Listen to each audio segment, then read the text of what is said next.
This is the Cholo Arts Network. Bienvenidos to El Cholo Viejo's Short Story Audio Theater. Today's story is El Barco, the boat. Somewhere out there was a young boy named Sam. Sam was 11 years old. He loved boats. He loved cars too, but he loved boats more. For his last birthday, he got a red toy boat with a solar-powered motor from his dad. He loved it.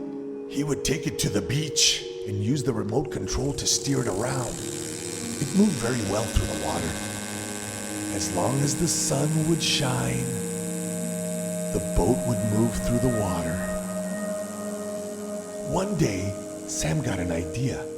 He would write his name and email address on the boat with a permanent marker that was really permanent and really waterproof. Then he would put the toy boat out to sea where it would go and who would find it. He would use the remote control to steer it deep out into the ocean for as far as the remote control signals would reach. That same day, Sam's dad took him to the hardware store to buy new batteries for the red boat's remote control and the best permanent marker the store had. After dinner, Sam took the new marker and the red boat and sat at a desk which had a desk lamp above. He turned on the light and with the black marker wrote on the side of the boat, Sam Rosette, which was followed by his email address just below his name. Below that, he wrote, "To whomever finds this boat, good luck, love, and health throughout your life." Whenever Sam sneezed, his mom used to say the same thing to him. Good luck, love, and health throughout your life. He misses her so. So does Dad. Sam was sure his mom would have loved the idea of sending the boat out to sea. As the night became old, Sam said goodnight to his dad and went upstairs to his bedroom, got ready, turned out the lights, and got into bed. He was excited about releasing the boat at sunrise. He knew he would have trouble sleeping. He remembered reading something about what to do if you can't sleep. So he took a deep breath, held it, and slowly released it. He did this 2 more times, and by the time he released the last breath, he was able to clear his mind the best he could. He closed his eyes and slowly went to sleep. With the sound of the alarm, Sam sprang out of bed, got dressed, brushed his teeth, and went downstairs to wake his dad. Dad, wake up!" Dad sat up and rubbed his eyes and said, "Yeah, let's go. We can have breakfast when we get back. It's a short drive to the beach." When they got there, the sun was just getting ready to rise. Sam ran to the end of the pier as fast as he could. Dad followed behind. Sam took the boat out of the box just as the first rays of the sun overtook the darkness. As the sun's light hit the solar panel of the boat, the propeller began to turn. Sam moved the switch to off. Sam said a little prayer. "Dear God, protect this boat and let it reach someone who needs help and a friend." He turned the switch back to on, and the propeller began to turn. Sam held the boat over the edge of the pier that pointed out to another world. Sam dropped the boat into the ocean. It went under for a second, and for a second Sam thought it was lost. But then it bobbed up and pointed itself perfectly out to sea and began its journey. Sam quickly moved both sticks of the remote control forward as hard as he could. The boat seemed to move faster than it ever has. "Goodbye, little boat. I hope someone finds you," said Sam. Se persinó. The short drive home seemed long. Sam felt both the sadness of not having the boat and the mystery of where it will go. When they got home, Sam went right to the computer that was on the desk, turned it on, and checked his email. No new messages. He continued to check over and over, hitting refresh again and again, until his dad finally told him to take a break and eat breakfast. Dad could warm it up. After an hour, Sam gave up trying, for now. He said he could try again after breakfast. After Sam finished his ham and eggs, he went back to check his email. Still nothing. Refresh, every few seconds. After a couple of hours, Sam decided to check just 10 times each hour. He did, but still nothing. Days went by, and no response. Days turned into weeks, and weeks into months. Still no reply. Sam thought, did a bigger boat crash into the red boat and break it into 1,000 pieces? Did a shark eat it? Or any other sea creature? I'll just check my email 3 times a day from now on, Sam said with a tired heart. There had to be someone out there who needs a friend. It has been 7 months since Sam sent the boat out on its journey, and no one has found it. And if they did, maybe they decided to keep it and not respond to his email address. Maybe it was a mistake to let the boat go. Not only does Sam not receive any emails about it, now he doesn't even have the boat anymore. It was easy to feel down about it. The pain in Sam's stomach was getting worse by the day. The constant pain that Sam felt was only helped by the medicine that would also put him into such a deep sleep that he might as well be dead. His dad reminds him that it's time to take his medicine. Sam chokes down the 2 large pills and lays down and sleeps. It's 3 p.m. His dad closes the blinds and turns on the white noise generator to help drown out any barking dogs. The medicine puts Sam in such a deep, deep sleep, but at least he won't feel the pain. The phone rings and Dad answers. It's Sam's doctor. It seems that according to the latest tests, Sam's condition has become worse. The doctor says maybe 1 to 2 months to live. The doctor says he's sorry. Dad's eyes tear up as he hangs up the phone. He hangs his head and quietly cries into his hands. Another world. Far away, on the shores of some unknown island, a young boy named Joel is walking on the beach, looking to add to his collection of seashells. He finds some interesting looking ones and carefully puts them into a small box and into his bag. As he continued to search for shells, he saw something move on the sand near the water just ahead.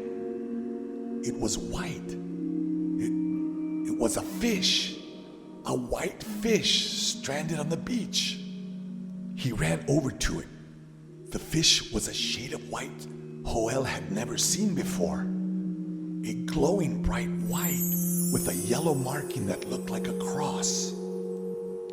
It was trying to breathe, but with no water, it would soon die. It was wrapped up in fishing line and would try to move and get free. But the more it moved, the more the line wrapped tighter around it.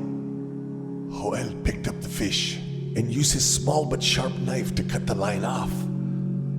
The fish gasped as Joel was cutting off all the fishing line as fast as he could. And after the fish was free, Joel threw it as far as he could into the ocean. He stopped to look for the fish through the ocean waves, but didn't see it. He wished the fish good luck. Y se persinó. He continued walking on the beach to look for shells. As he walked further down the shore, he saw what looked like. It couldn't be. It was. It was the same fish laying down on the shore, bright white with the same yellow cross. Joel looked down and saw the fish trying to breathe. There was no fishing line this time. As he reached down to pick it up so he could throw it back into the ocean, it began to talk. Yes, talk. It said, "Your heart is full of love and empathy. Thank you for saving me. For your great deed, I will save you or someone you love, if ever in peril. When you need me, just think of me. Put your hand over your heart and say the name of the one you wish to save." And with that, the fish disappeared in his hands. Joel stared with wide eyes and mouth open. He was having a dream, he thought. He closed his eyes, took a deep breath, and when he opened them, there on the sand, where the fish had been, was a little red boat. Joel picked it up and looked at it. It was red with the shiny black top. Joel saw the writing on the side, Sam Rosete, and an email address. Below that, it said, "To whomever finds this boat, may you have good luck, love, and health throughout your life." He opened his bag and put the boat inside. It was a tight fit. He walked home fast. When he got home, he showed the boat to his mother. She looked at the boat and saw how nice it was. "It looks expensive," she said. She looked at the writing on the boat and told Joel he should email this San Rosete and let him know that he found his boat. Joel agreed. It was the right thing to do. He told his mother about the talking fish that he saw twice, that it told him that he can choose someone to save. Mom told Joel that she loved his imagination, but that something like that couldn't happen. "But Mom, it really happened," said Joel. Mom kissed his cheek and told him she bought him his favorite cookies today as she hurried to the bathroom. Joel sighed and turned on the old computer. He carefully copied the email address that was written on the boat and started his message with, "This message is for Sam Rosete. My name is Joel Montero, and I am 12 years old. Today I found your boat on the beach. It is red with the shiny black top, and I saw your name and email address written on it. Let me know what your home address is, and I can send it back to you. Joel Montero." He clicked send. That night at dinner, Joel told his mother about the talking fish again and how it disappeared in his hands and that it told him that he could help anyone in trouble that Joel chooses. "I know, it sounds crazy, Mom, but it happened." "Sure it did, honey," Mom said. "It's good to think good things and be nice and helpful to others." Joel sighed. Sam's dad picks up the phone and calls the doctor. Sam's fever is 102. The doctor said to give him some more of the medicine and to put cold compresses on his forehead and have him sleep on 2 pillows to elevate his head. "Doctor, he's burning up. Please help me," said Dad. "There's nothing I can do anymore for your son. I'm so sorry. You have denied home care for your son. If you change your mind, call his primary care physician to get home care started. Goodbye." Sam's dad felt helpless, except for his tears.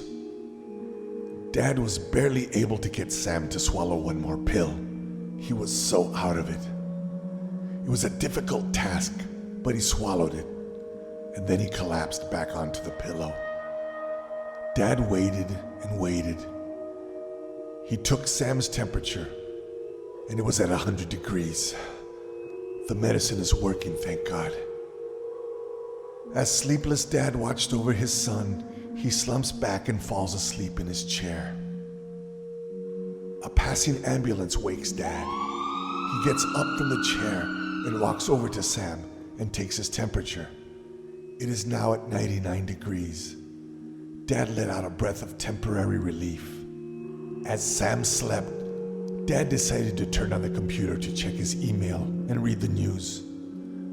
When he moved the mouse, the computer screen turned on. It was in sleep mode, and Dad just woke it up. On the screen was Sam's email account, which was still open. He saw that there was a new message, and he opened it. This message is for Sam Rosete. My name is Joel Montero, and I am 12 years old. Today I found your boat on the beach. It is red with a shiny black top, and I saw your name and email address written on it.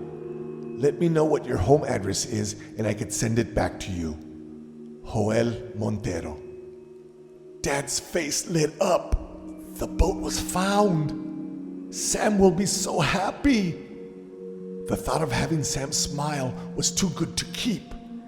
He walked over to Sam and nudged him lightly. Wake up, Sam. Someone found your boat. Sam didn't wake up. Dad shook him a little harder, but Sam still slept. He took his temperature, and it was at 99 degrees. Oh, the fever is stable, but the pain medication will keep him in a deep sleep. I'll try to wake him later to tell him the good news, said Dad. Dad sat down in front of the computer again. He clicked reply to the message about the boat being found. He wrote back, Hello, I am Christian Rosete. I am the father of Sam Rosete, who released the red boat. I am so happy you found it. Is it in good condition?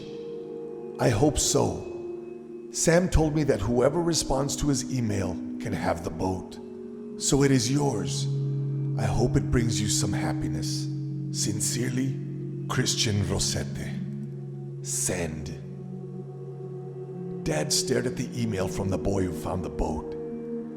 In his mind, he could see the little red boat being thrown about by the waves of the ocean on a stormy night.